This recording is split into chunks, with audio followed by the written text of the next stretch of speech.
اعوذ باللہ من الشیطان الرجیم، بسم اللہ الرحمن الرحیم۔ محترم صحافی حضرات، پرنٹ الیکٹرانک میڈیا سے موجود تمام دوستوں، بلوچستان کے تمام لوگوں، جہاں جہاں میری آواز جاری ہے، خواتین و حضرات، سب کو السلام علیکم ورحمۃ اللہ وبرکاتہ۔ بلوچستان پاک زمین پارٹی کا دوسرا گھر ہے سندھ کے بعد۔ ہمارا مضبوط نظریات سے اتفاق کرنے والا، اور پہلے دن سے، جس دن سے پاک زمین پارٹی بنی ہے، وجود میں آئی ہے، 3 مارچ 2016 کو بلوچستان کے لوگوں نے بغیر ہمیں ملے ہوئے ہی یہاں پر اپنا کام شروع کر دیا تھا۔ اور یہ ہم کئی دفعہ یہاں بلوچستان آ چکے ہیں اور کوئٹہ آ چکے ہیں، اور جب جب آتے ہیں ہم اللہ کا شکر ادا کرتے ہیں کہ اللہ تعالیٰ نے ہماری بات لوگوں کے دلوں میں ڈالی۔ میں بلوچستان کے کارکنوں کا، ساتھیوں کا، عوام کا دل کی گہرائیوں سے اپنی جانب سے آئے ہوئے تمام رفقا کی جانب سے، پاک زمین پارٹی کے تمام رفقا کی جانب سے دل کی گہرائیوں سے ان کی تمام محبتوں کا شکریہ ادا کرتا ہوں۔ ان کے والہانہ استقبال کا پہ ان کا دل کی گہرائیوں سے شکریہ ادا کرتا ہوں کہ کل جس طرح سے انہوں نے ایئرپورٹ سے لے کر ہمیں ویلکم کیا، اور پوری کل ایکٹیویٹیز رہیں اور آج بھی۔ ہم 3 دن کے وزٹ پہ ہیں، کل آئے ہیں، آج ہیں اور کل ہیں۔ مختلف ہماری پارٹی کی ایکٹیویٹیز تھیں یہاں پر، کارکنوں کے ساتھ اجلاس تھا، مختلف وفود سے ملاقات تھی، مختلف لوگ پاک زمین پارٹی میں شامل ہو رہے ہیں۔ پھر جو اندوناک واقعہ پیش آیا تھا، تمام ہزارہ کمیونٹی کے لوگ شہید ہوئے تھے، وہاں ہم تعزیت کے لیے گئے، اور یہ تمام ایکٹیویٹیز تھیں۔ پورے ملک میں مجھے یہ سمجھ نہیں آتی بات کہ میں کون سے پاکستان کے علاقے کو بولوں کہ یہاں پر حالات سب سے زیادہ خراب ہیں۔ ابھی کل ہم یہاں آئے ہیں، پرسوں میں حیدرآباد میں تھا، تو جب میں حیدرآباد میں تھا تو مجھے ایسا لگتا تھا کہ پاکستان میں سب سے زیادہ تباہی بربادی جو ہے وہ حیدرآباد میں ہے، کیونکہ 5 دن سے لائٹ نہیں تھی، پورا شہر کچرا کنڈی بنا ہوا تھا، پانی سیوریج کا روڈ پر، اور پینے کا پانی آ نہیں رہا۔ گرمیوں میں PMTs کھول کر لے جاتے ہیں 15 20 دنوں کے لیے، کوئی پرسان حال نہیں، ایک روڈ ایسی نہیں جس کے اوپر آپ چل سکیں، سیکنڈ گیئر میں گاڑی ڈال سکیں۔ ہم جب وہاں سے کراچی آتے ہیں تو ایسا لگتا ہے کراچی کچرا کنڈی بن گیا۔ میں کراچی سے کوئٹہ آیا ہوں، بلوچستان کے حالات دیکھے ہیں، اور دوست احباب ہمارے پارٹی کے تمام ذمہ داران ڈفرینٹ ڈسٹرکٹ سے آئے ہوئے ہیں، تو ایسا لگتا ہے کہ بلوچستان سے زیادہ حالات خراب کہیں ہیں ہی نہیں، کہ 4 گھنٹے پینے کا پانی لینے کے لیے میری ماؤں کو، بہنوں کو بلوچستان کی وہ پیدل سفر کرنا پڑتا ہے، اور وہ پینے کا پانی ایک مشکیزہ پانی لے کر آتے ہیں پینے کے لیے۔ یہ کہاں ہو رہا ہے؟ یہ وہاں ہو رہا ہے جو ملک دنیا کا نیوکلیئر پاور ہے، ایشین ٹائیگر بننے کا ویژن ہے، خواب ہے، وہاں یہ ہو رہا ہے۔ نہ شہر صحیح ہیں، نہ دیہات صحیح ہیں، سب تباہ برباد ہے۔ کیسے ٹھیک ہوگا؟ کون کرے گا؟ یہاں پر بلوچستان میں لاپتہ نوجوانوں کا مسئلہ ہے، ہم پہلے دن سے بولتے چلے آ رہے ہیں۔ جس طرح سے کراچی کے نوجوانوں پہ بات کی ہے، لاپتہ لوگوں پہ، میں نے بلوچستان کے نوجوانوں پہ، اور جہاں جہاں پہ لوگ لاپتہ ہیں، میری ریکویسٹ ہے، مؤدبانہ گزارش ہے، ہاتھ جوڑ کر ملک چلانے والوں سے کہ پلیز ان بچوں کو ان کی ماؤں کے حوالے کریں، ایک موقع دیں۔ کوئی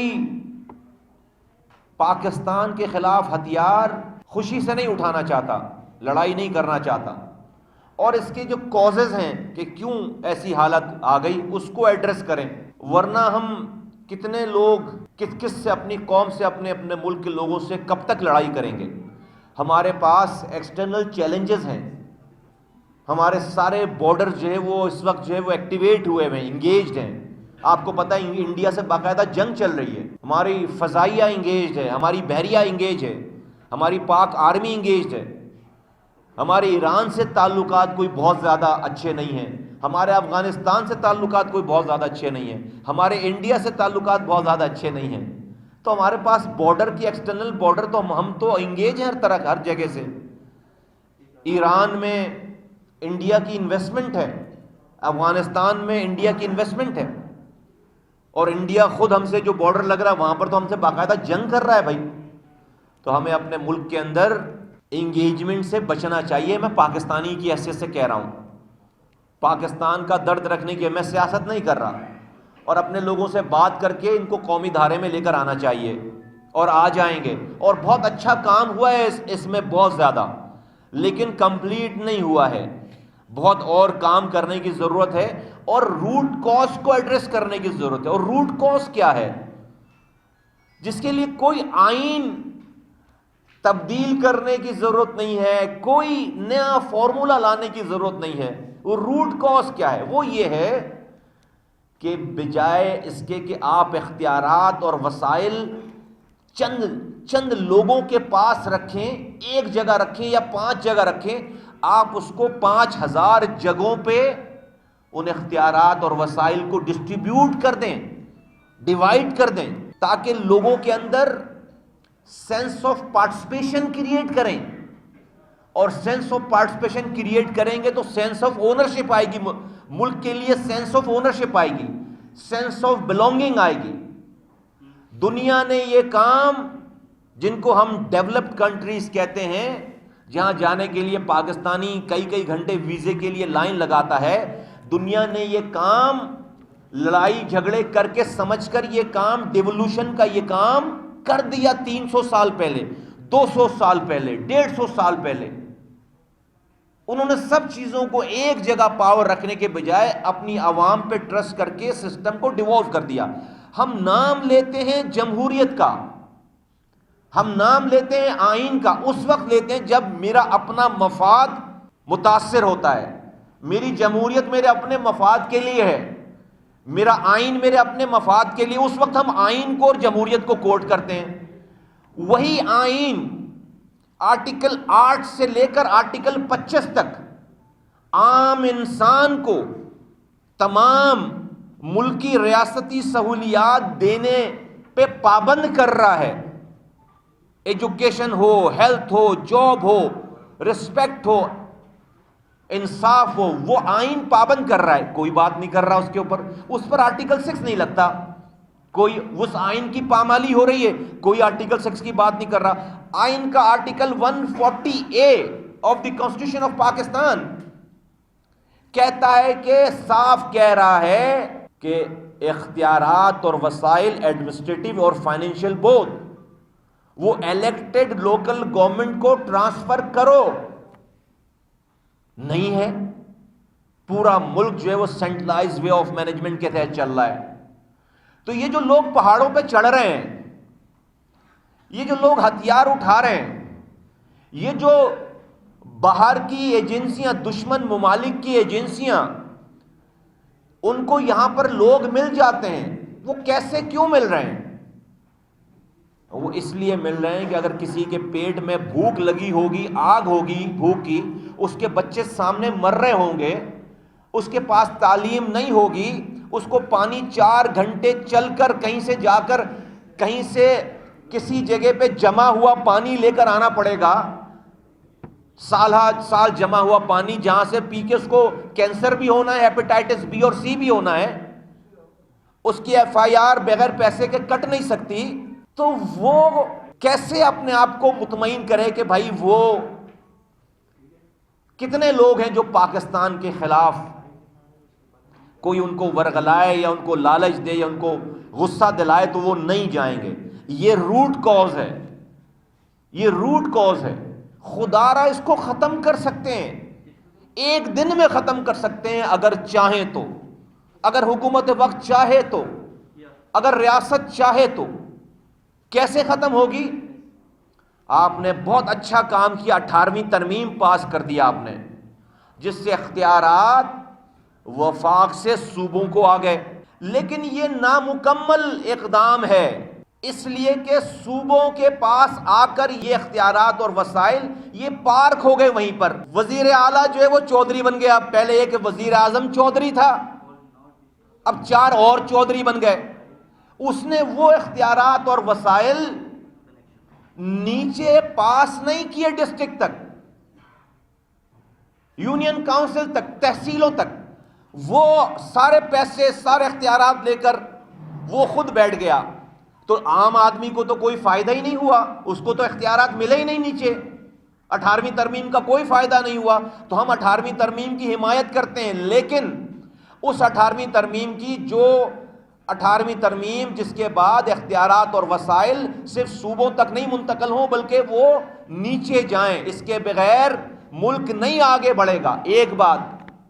دوسری بات، این ایف سی ایوارڈ کے تحت وفاق سے صوبوں کو پیسے ملتے ہیں، پیسہ آتا، اختیارات کا کیا کریں گے جب پیسے ہی نہیں ہیں؟ پیسے آنے کا طریقہ، وفاق سے صوبوں کو جو پیسہ ملتا ہے وہ نیشنل فائنینس کمیشن، جس کو آپ این ایف سی ایوارڈ کہتے ہیں، وہ ہر 10 سال کے بعد، ہر 10 سال کا ایوارڈ ہوتا ہے، ہر 10 سال کے بعد وہ نیگوشیٹ ہوتا ہے، وہ مل گیا، ابھی دوبارہ 10 سال پورے ہو گئے، وہ نیگوشیٹ ہو رہا ہے۔ لیکن ایسے این ایف سی ایوارڈ کا کوئی فائدہ نہیں کہ جو وفاق سے پیسہ صوبوں کو آ جائے اور صوبے ہیڈ کوارٹر میں بس وہ پارک ہو جائے۔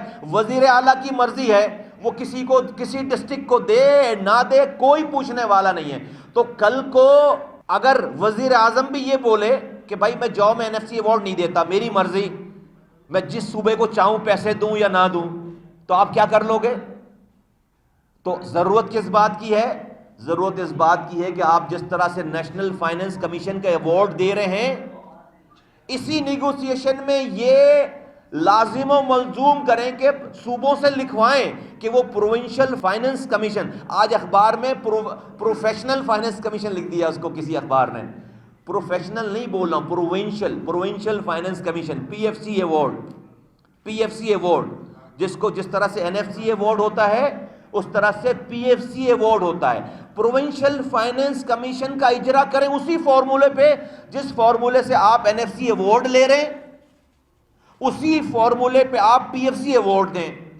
آپ جب یہ کریں گے اور مقامی حکومتوں کو آپ بااختیار کریں گے پیسوں کے ساتھ اور ایڈمنسٹریشن کے ساتھ، اور وزیر اعلیٰ گٹر لائنوں کا انچارج بننے کے بجائے، پانی کا انچارج بننے کے بجائے، کچرا اٹھانے کا انچارج بننے کے بجائے، وہ سینکڑوں شہروں کے میئرز کو، تحصیلوں کو جب امپاور کرے گا اور سپرویژن کرے گا اختیارات اور وسائل دے کر، تو پورے تمام چاروں صوبوں میں آپ کو یکسر ترقی ہوتی ہوئی نظر آئے گی۔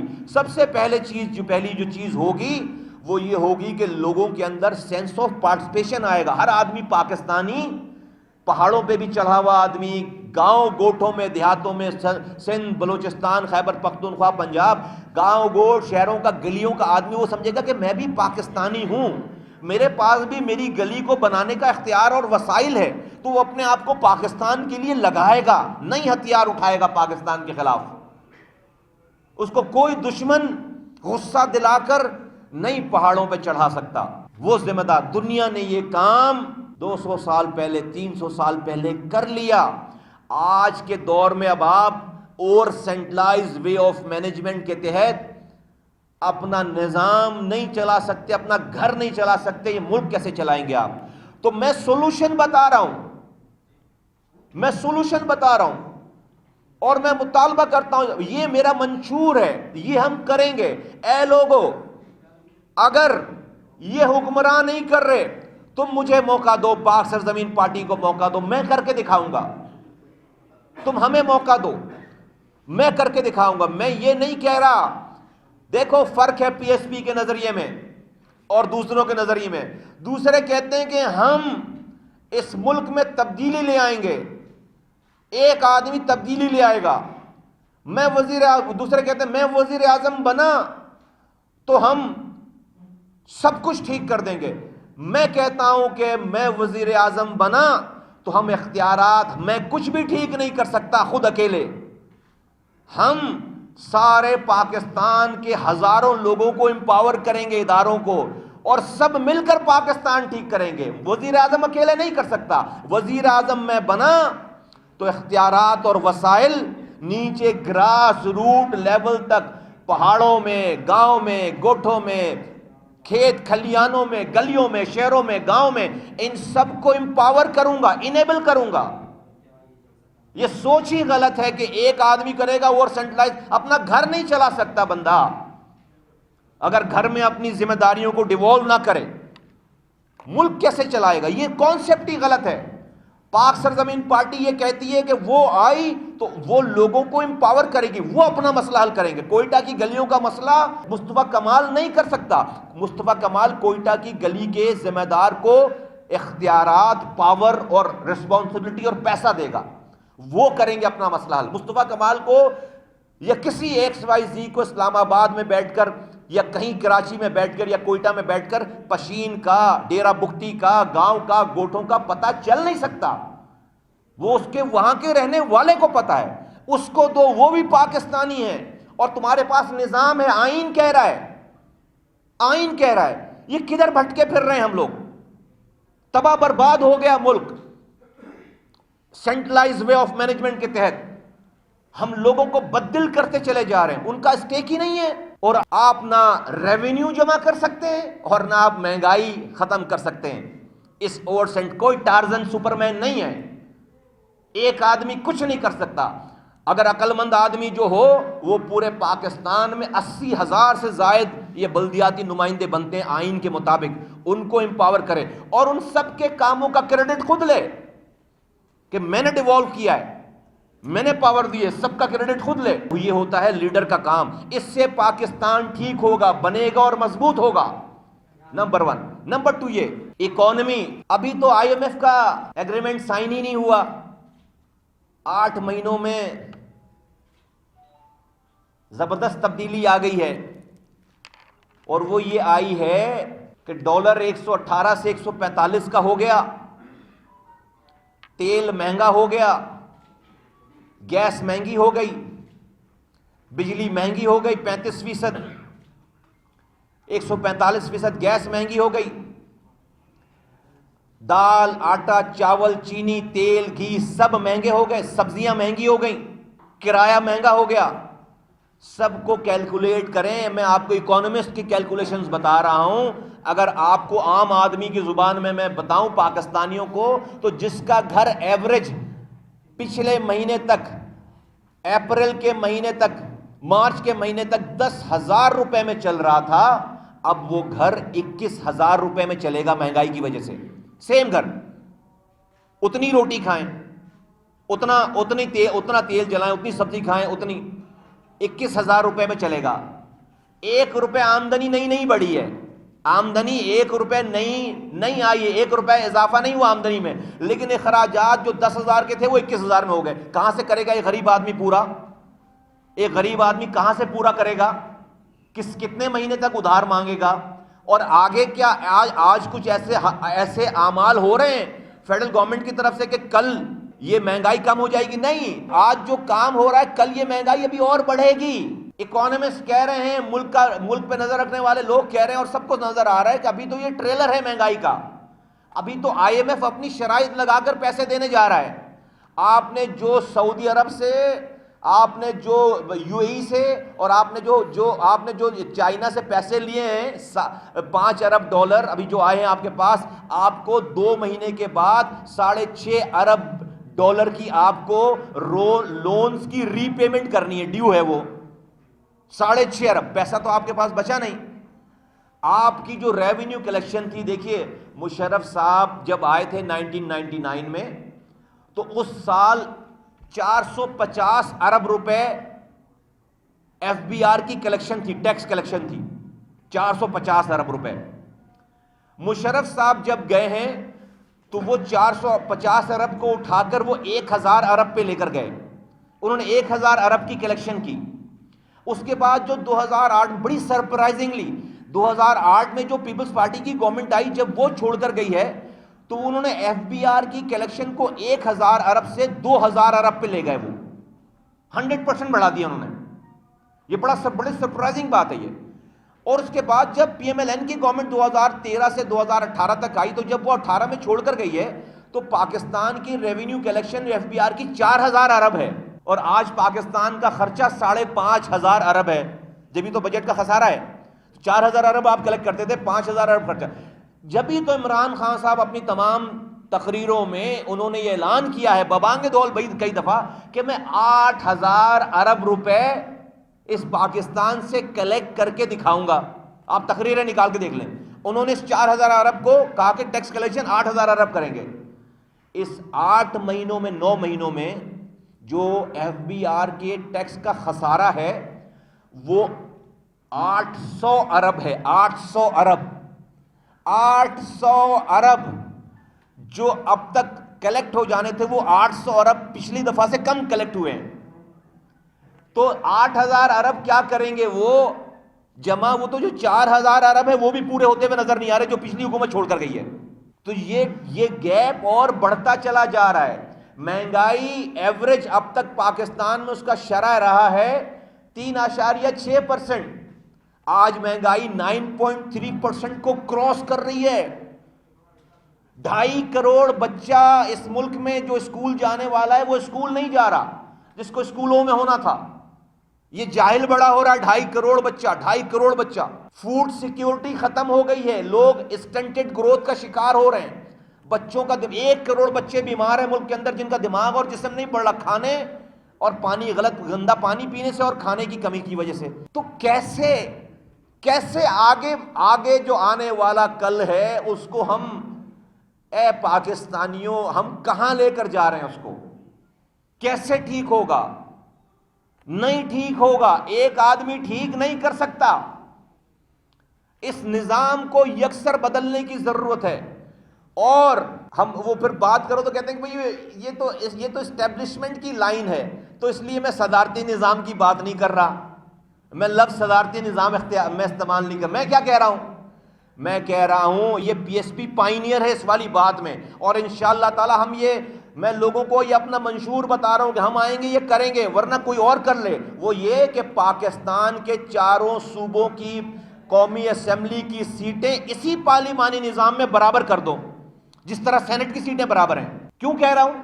اگر 200 سیٹیں ہیں فرض کرو مثال کے طور پر پاکستان کی قومی اسمبلی کی سیٹیں 200 ہیں تو 50 چاروں صوبوں میں برابر بانٹ دو. جس طرح سے 100 سیٹیں 104 سیٹیں ہیں سینٹ کی اسمبلی کی اور آپ نے 25 کا کوٹا چاروں صوبوں کا. اسی طرح نیشنل اسمبلی کی سیٹیں برابر کر دو. کیوں کہہ رہا ہوں یہ؟ اس لیے کہہ رہا ہوں کہ میں چاہتا ہوں کوئٹہ میں بیٹھ کر کہ میرا کوئٹہ کا پختون بلوچ ہزارے کے لوگ اور جتنی کمیونٹیز یہاں رہتی ہیں ان سب کا بھی وزیر اعظم ہو. میں سندھ میں بیٹھ کر کہنا چاہتا ہوں یہ وزیر اعظم میرا بھی ہے اس نے میرا بھی ووٹ لیا ہے. کوئی خیبر پختونخوا میں بیٹھ کر بولے یہ وزیر اعظم میرا بھی ہے اس نے میرا بھی ووٹ لیا ہے. ورنہ آج کے نظام میں پنجاب چونکہ بڑا صوبہ ہے اس کی اتنی سیٹیں ہیں کہ ایک جی ٹی روڈ پورا پنجاب بھی نہیں ایک جی ٹی روڈ پر 90 سیٹیں ہیں. جو جی ٹی روڈ جیت گیا وہ پاکستان کا وزیر اعظم بن گیا. تو پھر وہ بلوچستان میں قحط سالی پہ ہی آتا ہے تصویر کھنچوانے وزیر اعظم. وہ کسی حادثے پہ ہی آتا ہے وہ کسی وزٹ پہ ہی آتا ہے. اس کے علاوہ اس کو ضرورت نہیں ہے. وہ سندھ میں تھر کے مرنے والے بچوں کے اوپر افسوس کرنے ہی آتا ہے. وہ سیلاب میں ہی آتا ہے. صبح آتا ہے شام میں اس کو بھاگنے کی جلدی ہوتی ہے. 10 منٹ کے سارے میٹنگیں کی اور اس کے بعد اس لیے کہ اس کو ضرورت نہیں ہے. وہ جی ٹی روڈ سے جیتے گا وزیر اعظم بن جائے گا. تو میں چاہتا ہوں بنو وزیر اعظم لیکن میرا بھی ووٹ لو میرا بھی اسٹیک لو. ورنہ یہ چھوٹے صوبے پنجاب اور یہ چھوٹے صوبے بلوچستان اور سندھ تو ہم مارے جائیں گے. پھر آپ کیا کرتے ہو جو وہاں کی صوبائی حکومتیں ہوتی ہیں ان کو ان کے حال پر چھوڑ دیتے ہو اپنی وزارت عظمیٰ چلا. نواز شریف صاحب نے بھی یہ کیا اور آپ بھی یہی کر رہے ہیں. تو ملک نہیں چلے گا اس طریقے سے. ملک اپنی سب سے بڑا جو عذاب ہوا ہے ابھی ان 8 مہینوں میں وہ یہ کہ آپ نے پیسے والے کام کرنے والے آدمی کو ڈرا دیا. آتی آپ نے چور چور چور چور کا نعرہ لگا دیا. تو کون سا ایسا بزنس مین ہے جس کو ایف بی آر اور نیب کا لیٹر نہیں آیا ہوا؟ پاکستان میں اس وقت سارے ٹاپ کے لوگ جو ہے وہ نیب کی پیشیاں بھگت رہے ہیں. سب کے پاس ایف بی آر کے لیٹرز آئے ہوئے. جو ٹیکس دے رہا ہے انہی کو آپ نے ٹیکس نیٹ نہیں بڑھایا. جو آپ کے پاس آلریڈی ٹیکس نیٹ میں ہے آپ نے انہی پہ اور تھوپ دیا. تو کیا کیا لوگوں نے بینکوں سے اپنا سارا کیش نکلوا کے اب اپنے گھروں میں رکھ لیا ہے. یہ پتہ نہیں آپ کب کس کا کون سا اکاؤنٹ سیل کر دو. تو جو آپ کی لوکل اکانومی چل رہی تھی وہ سب ٹھپ ہو کر رہ گئی ہے. کوئی لوکل اکانومی، کوئی آپ فورن انویسٹمنٹ تو دور، آپ نے دعویٰ کیا تھا کہ $200 ارب لے کر آئیں گے، $100 ارب خان جو ہے وہ منہ پہ مارے گا قرض داروں کے، اور $100 ارب جیسے وہ ملک کی اکانومی چلائے گا.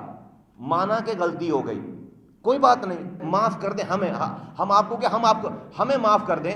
بھائی نہیں لائے، $1 نہیں لائے اور نہ لا سکتے ہیں، بھائی چھوڑ دو اس کو، میں بھول گیا، میں اس کے اوپر بات بھی نہیں کرتا. لیکن یہ جو ڈالر جا رہا ہے ابھی باہر، یہ جو ڈالر ابھی جا رہا ہے، اس کو تو روک لو، اس کو تو روک لو. آپ 1 کروڑ نوکریاں دیں گے، اور بھائی غلطی ہو گئی آپ سے، نہیں مانگتے 1 کروڑ روکی، اور بھائی ابھی جو لوگ بے روزگار ہو رہے ہیں اس کو تو روک لو. 400 انڈسٹریز بند ہونے والی ہیں پاکستان میں اگلے یہ IMF کی رپورٹ ہے. 50 لاکھ لوگ اور غربت کی سطح سے نیچے جانے والے ہیں. اب تک 10 لاکھ لوگ اس 8 مہینوں میں بے روزگار ہو چکے ہیں، 10 لاکھ لوگ. او بھائی آپ نئی نوکری کیا دیں گے؟ آپ مجھے یہ پرانی یہ جو لوگ نوکری کر رہے ہیں اس کو تو روک لیں. تو میرے پاکستانی بھائیوں، میرے بلوچستان کے بھائیوں، میرے تمام سننے والوں، ہمارے پاس سولوشن ہے. یہ میں سولوشن بتا رہا ہوں، میں پرابلم بھی بتا رہا ہوں، سولوشن بتا رہا ہوں کہ ہمیں ایک آدمی نہیں کر سکتا، ایک آدمی نیچے انیبل کرے، سسٹم کو انیبل کرے. تو میں نے آپ کو ساری چیزیں جو آپ کے سامنے رکھ دیں. میں ایک دفعہ پھر ہزارہ کمیونٹی کے ساتھ ہونے والی ظلم اور زیادتی پہ شدید الفاظ میں اس کی مذمت کرتا ہوں.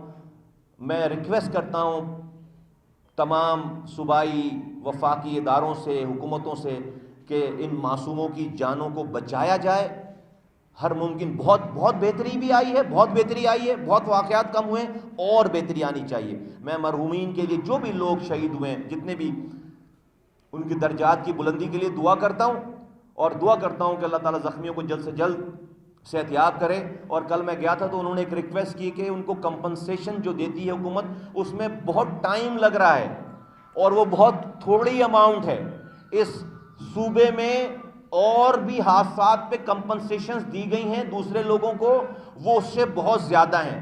تو حکومت سے میری ریکویسٹ ہے، صوبائی حکومت یہ کام کر رہی ہے، حکومت سے ریکویسٹ ہے کہ ان کو بھی دوسرے لوگوں کے برابر کمپنسیٹ کیا جائے، تاکہ جن کے پیارے مر گئے ہیں، ان کا کوئی کمانے کھلانے والا نہیں ہے، وہ اپنے بچوں کی پرورش کر سکیں. ان کی فیملیز تباہ برباد ہو گئی ہیں ساری، ان کی زندگیوں کو تو واپس نہیں لا سکتے، کم سے کم جو بچ گئے ہیں ان کی زندگیوں کو جو ہے کم سے کم ان میں سکون دیا جائے. یہ پاک سے زمین پارٹی کا مطالبہ ہے، اور میں نے یہ مطالبہ کیا ہے فیڈرل گورنمنٹ سے کہ Quetta to Karachi road double کیا جائے. اتنا بزی روڈ ہے، سارا پاکستان بن رہا ہے، سی پیک بنا رہے ہو، نئے کوریڈورز بنا رہے ہو، او اللہ کے بندو یہ کوئٹہ کراچی روڈ ڈبل کر دو. روزانہ حادثات ہو رہے ہیں اس کے اوپر.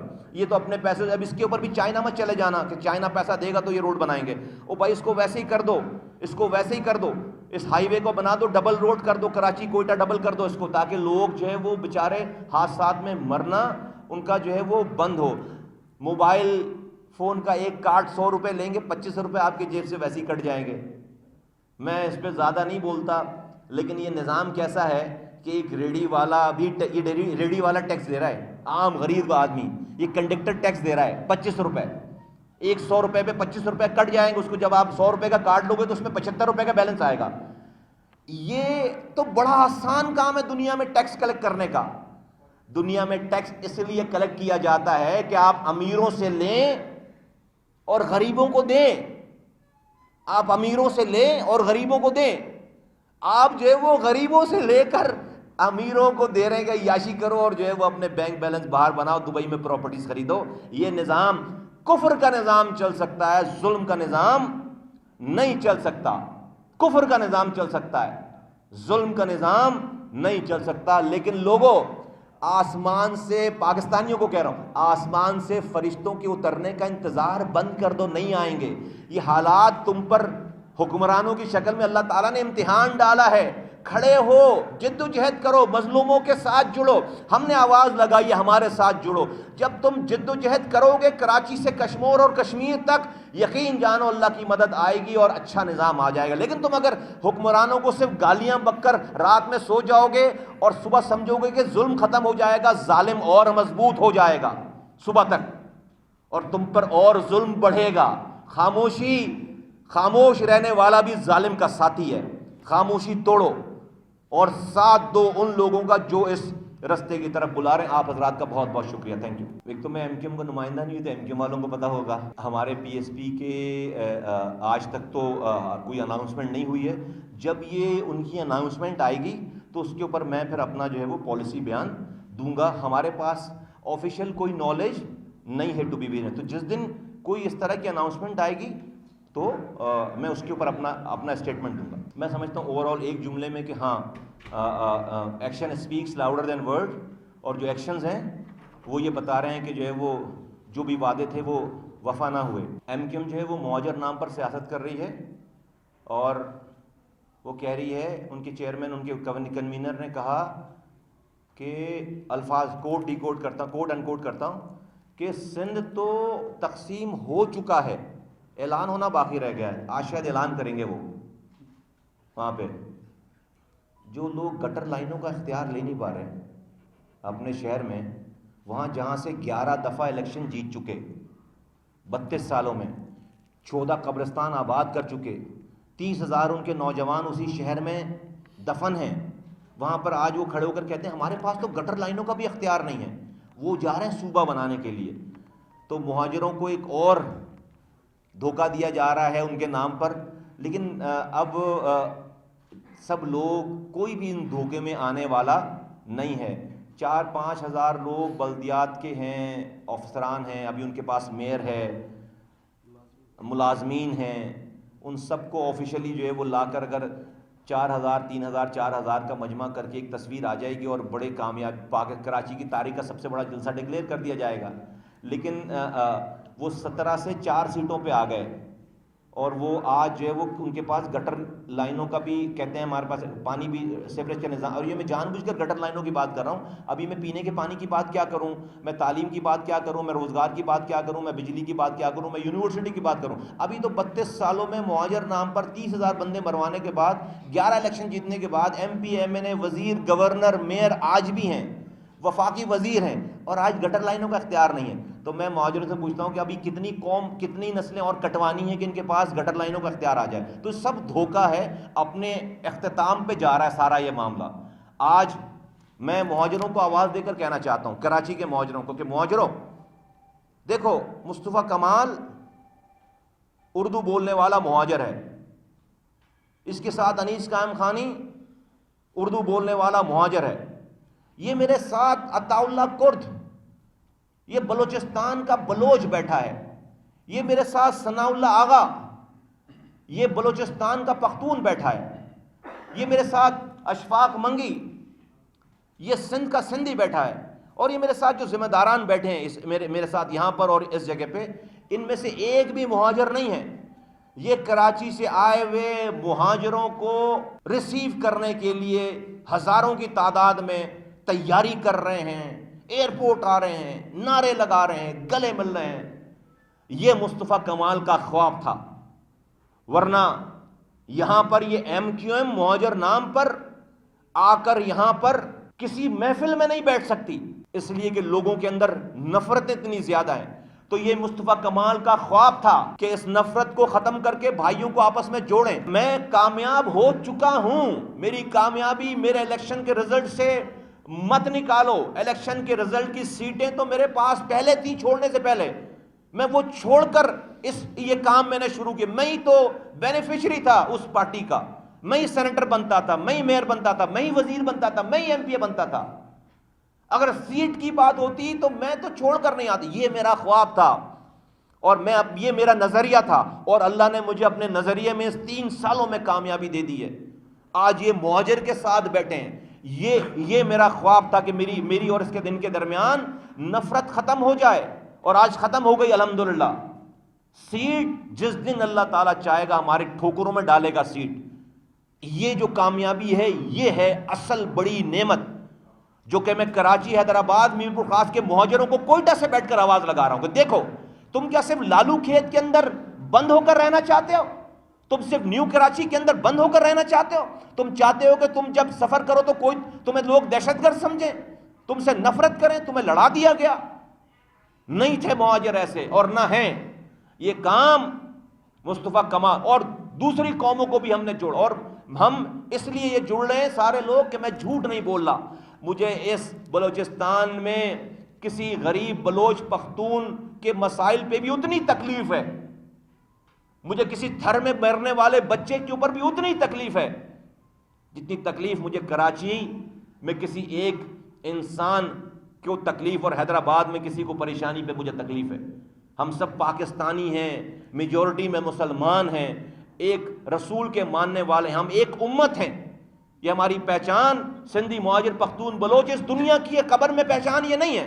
میں اس نام پر سیاست نہیں کروں گا, میں ٹکڑے ٹکڑے نہیں کروں گا.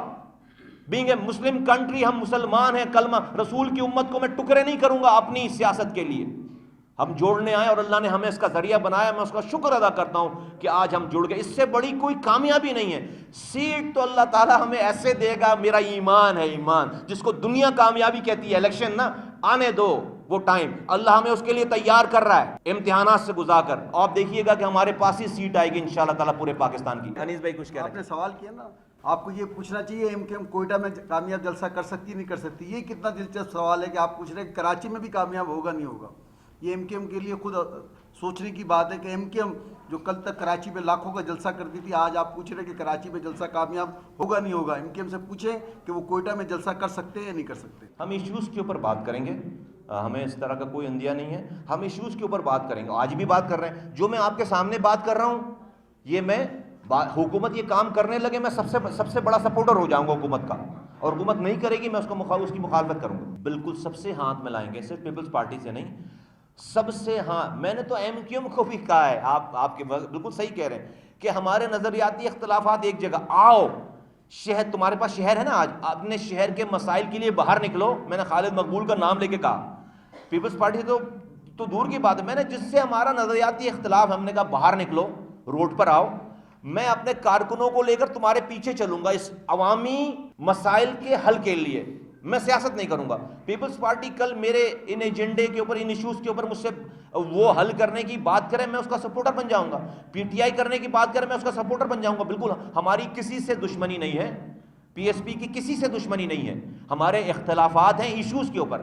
جو بھی کامن گراؤنڈ پر ہمارے ساتھ متفق ہوگا, ہماری اس سے دوستی ہو جائے گی. تھینک یو ویری مچ, شکریہ, تھینک یو.